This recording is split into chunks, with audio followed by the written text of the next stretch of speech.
My wife and I are 30 and have nearly $500,000 between our retirement and brokerage accounts. Wow. Doing really well. Boundwealth.com/work with us. I'm sorry, go ahead. I want to buy a small business to operate in 3 to 5 years. Can I pull back on 401k contributions to fund the acquisition?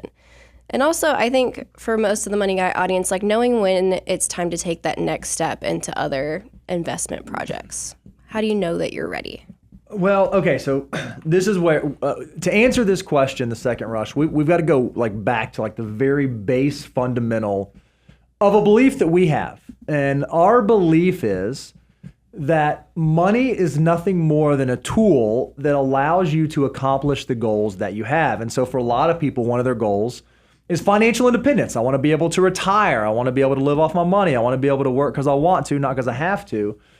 But for some other people, one of their goals might be entrepreneurship. And it might be being able to be your own boss and do your own thing. And you and your spouse, what you have to do is you have to sit down and you have to list out, hey, these are our goals. We have a goal of financial independence and a goal of entrepreneurship and a goal of starting a family and a goal of buying a house and a goal of, fill in the blank.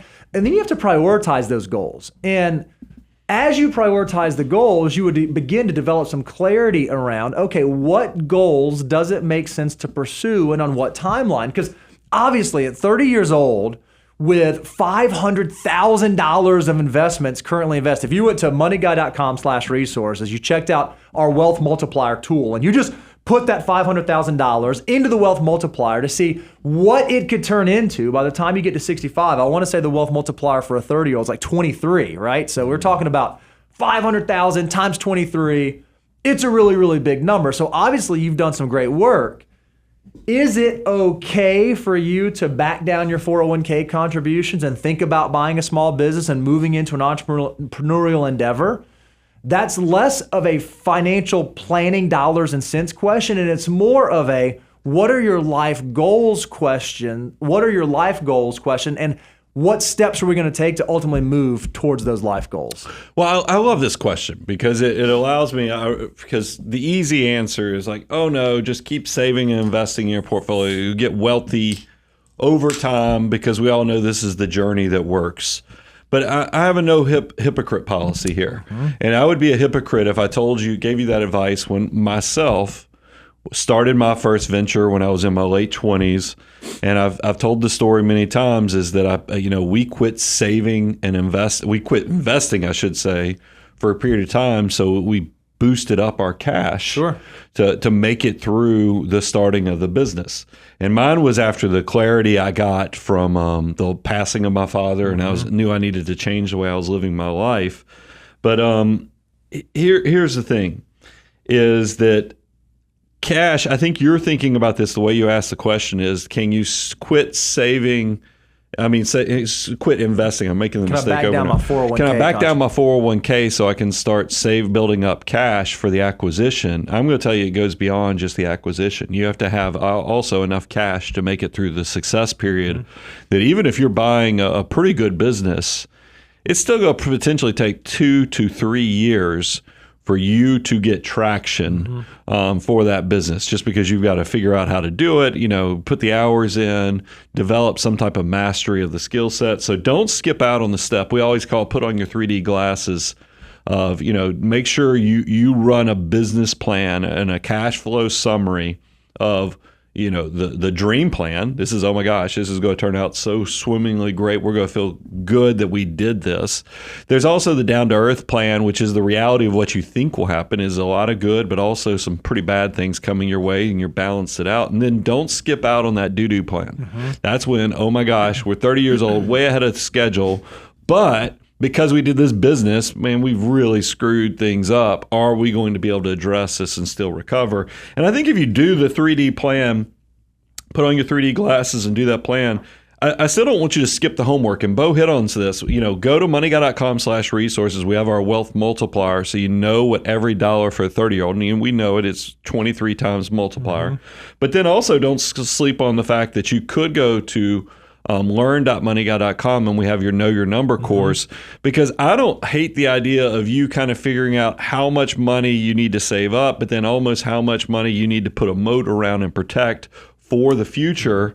So you can kind of play this out as you're doing your 3D glasses playing. You know what's still working, your army of dollars that are working in the background that are separate from this new business venture. But you just don't skip out on those steps, because I've used this analogy a few times now, is that you're digging for a pot of gold, and it very well could be 8 feet down, but if you only dig 6 feet, you're not going to reach your goal. And that cash is going to be the shovel that gets you to that point. And also, I don't know what type of business you're starting. I got fortunate that I started this business for the right reasons, and then it caught traction, and then it's exceeded my wildest expectations on income, on happiness, and all the other things.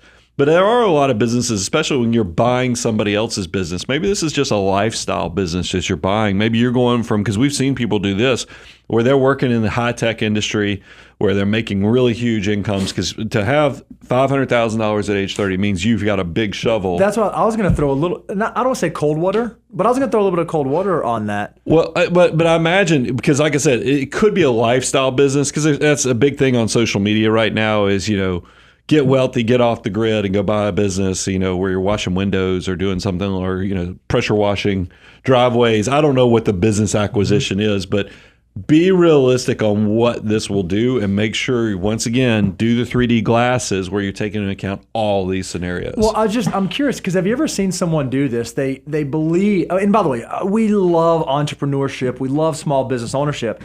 But have you ever seen someone kind of go into it with this rosy idea of how amazing and how wonderful it's going to be?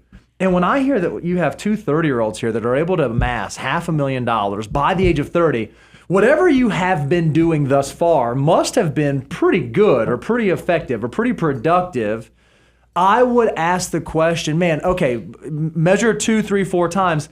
Is the thing that I'm walking away from, the gig that I have been doing, does it make sense to walk away from that? Because I think a lot of people believe that entrepreneurship may be this wonderful, amazing thing. And while it can be, it's not a given. And oftentimes we find ourselves thinking that the grass is always greener somewhere else.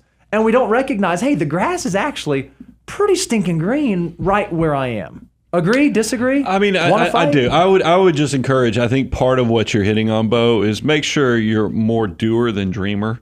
There's a lot of businesses out there. I've sat in conferences where they're telling people how to be great entrepreneurs and starters, and it feels like the curriculum is written for the dreamers, and keep signing up for the coaching and all these other things. And then I find myself, I classify myself as a doer because I have multiple 7-figure businesses. Is that sometimes I'm like, I don't know that these people have graduated from dreamer to the doer. And that's why I like putting on your 3D glasses, is because it's going to let you actually create the business plan for all situations that are coming your way. And if you find out that this is just too much risk, or here's something, we had an early retiree in the past where there's nothing that says that you don't expand this out 5 years. Sure. Go ahead and lock down both goals a little bit. But I also want to, it's a cautionary tale, is because I don't want you deferring too much of your life, because it's the same thing. You could make the same argument about having kids and other things. I feel like sometimes as financial mutants, we're so good at doing things sometimes that we defer that deferred gratification and discipline muscle so strong that we can push things off too long. And then you bought the farm, you've got the house, you got the mortgage, you got the kids, and then it's much harder to start a business once you've got all those things in your corner. So it's a balancing act.